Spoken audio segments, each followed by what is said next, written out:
Hello guys, welcome to Tamil online tutorial. இந்த video நம்ம என்ன பார்க்க போகிறோம் அப்படின்னா பிட்காயின் அனலைஸ் தான் வந்து பார்க்க போகிறோம். சார்ட் என்ன சொல்லுது, சார்ட் படி மார்க்கெட்டில் என்னெல்லாம் பாசிபிலிட்டி இருக்குது அப்படின்னு தான் வந்து பார்க்க போகிறோம்.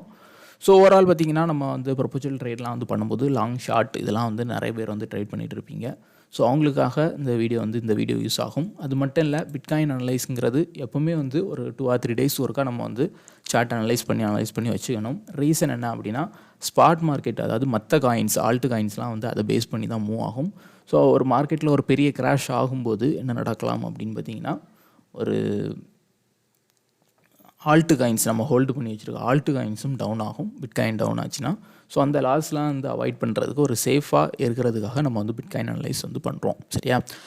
ரீசெண்டாக ஒரு அப்டேட் காயினெக்ஸில் வந்து நேற்று வந்து பார்த்தீங்கன்னா ஒரு 10 பர்பச்சுவல் காயின் வந்து ஆட் பண்ணியிருக்காங்க. ஸோ இது எதுக்காக நம்ம பர்பச்சுவல் பண்ணோம் அப்படின்னா, மார்க்கெட் கிராஷ் ஆகும் அப்படின்னு ப்ரிடிக்ட் பண்ணும்போது செல் சைட் ட்ரேட் பண்ணலாம். ஸோ அது மூலமாகவும் நம்ம வந்து ப்ராஃபிட் கெயின் பண்ணுறதுக்கு ஒரு வே உள்ளது தான் வந்து ப்ரொபோசல் ட்ரேடிங். ஸோ அதில் நேற்று வந்து நிறைய காயின் ஆட் பண்ணியிருக்காங்க. தெரியும், ஹெச்பார்லாம் வந்து ஆட் பண்ணியிருக்காங்க. சரி, ஓகே, இன்றைக்குள்ள வீடியோவில் டெக்னிக்கலாக என்ன இருக்குது அப்படின்னு பார்ப்போம். ஸோ ஃபஸ்ட்டு வந்து நான் வந்து வீக்லி சார்ட் வந்து எடுத்துக்கிறேன் பிட்காயின். ஸோ வீக்லி சார்ட் அப்படின்னு பார்த்தீங்கன்னா, போன வீக் பேரிஷாக முடிஞ்சிருந்து, அது எல்லாருக்கும் தெரியும். ஸோ அதாவது ஒரு பேரிஷ் என்கல்ஃபிங் ஒரு ப்ரைஸ் ஆக்ஷன் சிக்னலில் முடிஞ்சிருக்கு. ஸோ இந்த வீக் பார்த்தீங்கன்னா கேண்டில் வந்து புல்லிஷாக, இப்போ வரைக்கும் மார்க்கெட் வந்து புல்லிஷாக இருந்துகிட்ருக்கு. சரியா? அதாவது லோ டைம் ஃப்ரேம் ட்ரெண்ட். ஆனால் இந்த புல்லிஷ் வந்து கண்டினியூ ஆகுமா அப்படின்னா, நம்மளால் இப்போ வந்து 100% இது புல்லிஷ்னு சொல்ல முடியாது. ரீசன் என்ன, போன வீக் பேரிஷாக க்ளோஸ் வச்சுருக்கு. ஸோ இன்றைக்கி இந்த மூவ் ஆன கேண்டில் இன்னும் அந்த பேரிஷை ஹையை கட் பண்ணி போகவில்லை. சரியா? ஸோ இன்னும் அந்த லெவலுக்குள்ளே தான் இருந்துகிட்ருக்கு. ஸோ மேபி இது வந்து ஒரு 50% ரிட்ரேஸ்மெண்ட்டாக கூட இருக்கலாம். ஏன்னா ஒரு ப்ரைஸ் ஆக்ஷன் சிக்னல் படி ரூல் என்ன அப்படின்னா, ஒரு கேண்டில் ஃபார்ம் ஆகுது அப்படின்னா நெக்ஸ்ட் வந்து ஒரு 50% ரிட்ரேஸ்மெண்ட் எடுத்து டவுன் ஆகலாம் அப்படின்னு சொல்லுவோம். ஸோ அந்த மாதிரி தான் வந்து இப்போ வரைக்கும் மார்க்கெட் இருந்துருக்கு. So still market not bullish. சரியா? ஸோ மார்க்கெட் டவுன் ஆகிறதுக்கான வாய்ப்புகள் அதிகம். ஸோ எப்போ வந்து இந்த ஒரு 51 லெவல், இந்த ப்ரீவியஸ் ஹையை கட் பண்ணி மார்க்கெட் வந்து க்ளோஸ் வைக்குதோ கேண்டில், ஸோ அதுக்கு பிறகு அப்படி க்ளோஸ் வச்சுன்னா ஒரு நல்ல ஒரு புல்லிஷ் ட்ரெண்ட் கண்டினியூ ஆகிறதுக்கான வாய்ப்புகள் இருக்கலாம். ஆனால் இப்போ வந்து மார்க்கெட் இன்னும் க்ளோஸ் வைக்கவில்லை. ஸோ அதிகபட்ச வாய்ப்புகள் டவுன் சைடுக்கு இருக்கலாம் அப்படின்னு நான் வந்து நினைக்கிறேன். ஸோ இன்னும் வந்து ஒரு சில கன்ஃபர்மேஷன் பார்ப்போம். டே கேண்டில். ஸோ டே கேண்டில் பார்த்தோம் அப்படின்னா பக்காவாக வந்து ஒரு கோல்டன் ஸோனில் முடிஞ்சிருக்கு. ஸோ இது வந்து ஒரு பாசிட்டிவ் ட்ரெண்ட். சரியா? வீக்லி நெகட்டிவாக இருந்தாலும் டேயில் வந்து ஒரு கோல்டன் ஸோன் கிராஸ் நடந்திருக்கு. ஸோ இது வந்து ஒரு பாசிட்டிவ் ட்ரெண்ட். ஆனால் இந்த கோல்டன் ஸோன் ட்ரெண்டுக்கு நடந்தது ஏரியா எங்கே அப்படின்னு பார்த்தீங்கன்னா, ஒரு டாப் ஏரியா. பாருங்கள், ஒரு மார்க்கெட் வந்து மூவ் ஆகி திரும்ப கரெக்ஷன் எடுத்து திரும்ப ஏறி இந்த ஏரியாவில் நடந்திருக்கு. ஸோ இது வந்து அந்த அளவுக்கு அக்யூரசி இருக்குமா அப்படிங்கிறது வந்து சந்தேகம். பொதுவாக வந்து கோல்டன் ஸோன் ஏரியா, எந்த கோல்டன் ஸோன் நல்லா, அதாவது இந்த மூவிங் ஆவரேஜ் கிராஸ் ஓவர் நல்லா அக்யூரசி இருக்கும் அப்படின்னா, மார்க்கெட் வந்து டவுன் ஆகி ரிட்டன் ஆகும். ஸோ அப்போ என்ன நடக்கும்னா, இந்த மூவிங் ஆவரேஜ் வந்து கிராஸ் நடக்கும். ஸோ இந்த மாதிரி இருக்கிற கோல்டன் ஸோன் ஏரியா தான் நல்ல ஒரு அக்யூரசி கொடுக்கும். ஆனால் இது எங்கே நடந்திருக்குன்னா, டாப்பில் நடந்துருக்கு. ஸோ அந்த அளவுக்கு அக்யூரசி வந்து இருக்கிறதுக்கான வாய்ப்புகள் ரொம்ப கம்மி. சரியா? இந்த கோல்டன் ஸோன். சரி, ஓகே, நெக்ஸ்ட் வந்து நம்ம வந்து 4 ஹவரில் பார்க்கலாம்.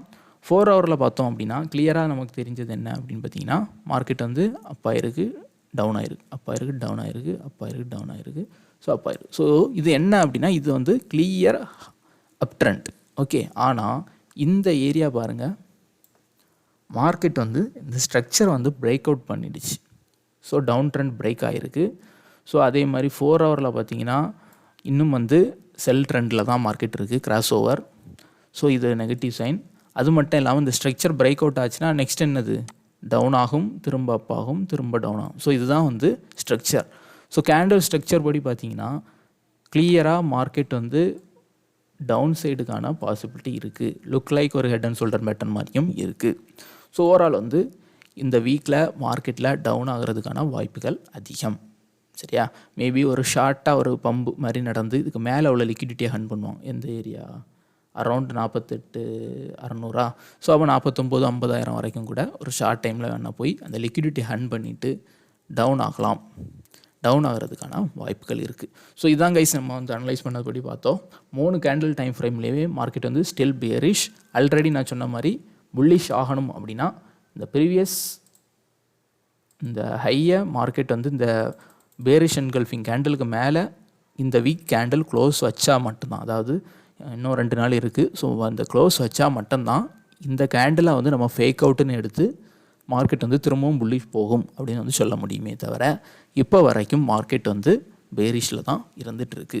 ஸோ இது எதுக்காக சொல்கிறோம் அப்படின்னா, ஸ்பாட்லலாம் நீங்கள் வந்து ட்ரேட் பண்ணிகிட்டு இருக்கீங்க அப்படின்னா கொஞ்சம் லிவரேஜ் வச்சு ட்ரேட் பண்ணிட்டுருக்கீங்க. இப்போ காயினெக்ஸில் வந்து நீங்கள் வந்து ப்ரொபோசலில் ஏதாவது ஆர்டர்ஸ்லாம் எல்லாம் ஓப்பன் பண்ணியிருக்கீங்கன்னா கண்டிப்பாக வந்து கொஞ்சம் கேர்ஃபுல்லாக இருங்க. சின்ன சின்ன ப்ராஃபிட்டை புக் பண்ணி ட்ரேட் பண்ணுங்கள். அதே மாதிரி ஸ்பாட்டு நீங்கள் வந்து ஆர்டர் வந்து லாங் டேர்ம் ஹோல்டு பண்ணியிருக்கீங்கன்னா நிறைய இந்த காயின்லாம் ப்ராஃபிட்டில் இருந்துகிட்டு இருக்குன்னா அட்லீஸ்ட் கொஞ்சத்தையாவது புக் பண்ணி வச்சுக்கோங்க.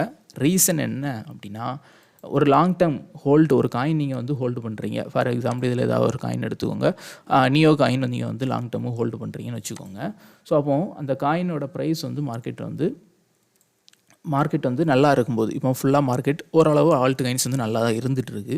ஸோ அப்போ வந்து ப்ரைஸ் வந்து அப்பாகி இருக்கும். நீங்கள் வந்து கண்டிப்பாக இப்போ வந்து ஒரு $50 போயிட்டுருக்குன்னா உங்களோட டார்கெட் அது எப்படியும் $100 போகும்.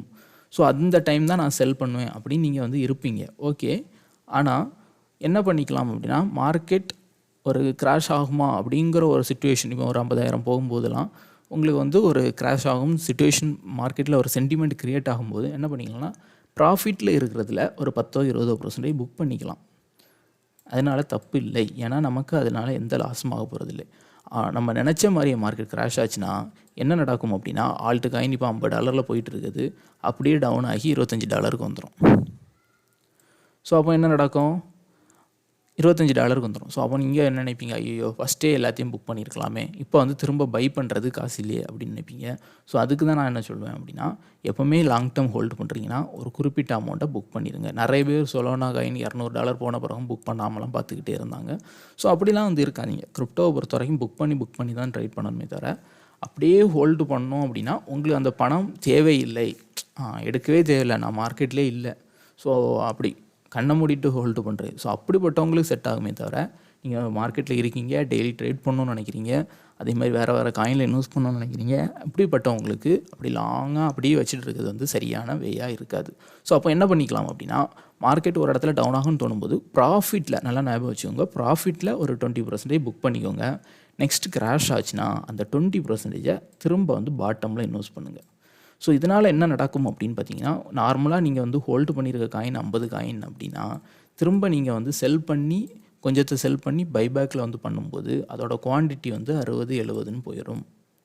ஸோ நார்மலாக ஹோல்டு பண்ணுறவங்களுக்கும் கொஞ்சம் புக் பண்ணி அதை வந்து டவுனில் திரும்ப பைபேக் பண்ணுறவங்களுக்கும் உள்ள வித்தியாசம் இதுதான். லாங் டேர்முக்கு கண்ணை மூடி ஹோல்டு பண்ணுறவங்கள்ட்ட என்றைக்குமே வந்து இந்த குவான்டிட்டி 50ல் தான் இருக்கும். ஆனால் ப்ராஃபிட்டில் கொஞ்சத்தை புக் பண்ணி திரும்ப பைபேக் பண்ணுறவங்கள்ட்ட என்றைக்குமே குவான்டிட்டி வந்து இன்க்ரீஸாக இருக்கும். ஸோ இதுதான் வந்து கிரிப்டோவில் நம்ம வந்து பண்ணக்கூடிய விஷயம். ஸோ இதுக்கு எல்லாத்துக்கும் அனலைஸ் எது தேவைப்படும்னா, பிட்காயின் தேவைப்படும். அந்த டெக்னிக்கல் அனலைஸ் தான், அதுக்காக தான் இந்த வீடியோ. சரியா? சரி, அடுத்து வந்து நல்லா ஞாபகம் வச்சுக்கோங்க, நம்ம சேனல் இது வந்து முழுக்க டெக்னிக்கல் அனலைஸ் எஜுகேஷன் பர்பஸுக்காக போடுறது தான். நீங்கள் வந்து லாங் எடுத்து ஷார்ட் எடுத்து ப்ராஃபிட் எடுத்தாலும் லாஸ் எடுத்தாலும் அதுக்கு நம்ம சேனல் வந்து பொறுப்பாகாது. ஸோ ஓனாக நீங்கள் வந்து அனலைஸ் பண்ணி ட்ரேட் பண்ணிக்கோங்க. நான் மார்க்கெட்டில் என்னென்ன வேஸ் இருக்குது அதுக்கான ஒரு எஜுகேஷன் கண்டென்ட்டாக தான் இந்த வீடியோ வந்து போடுறேன். தேங்க்யூ ஃபார் வாட்சிங்.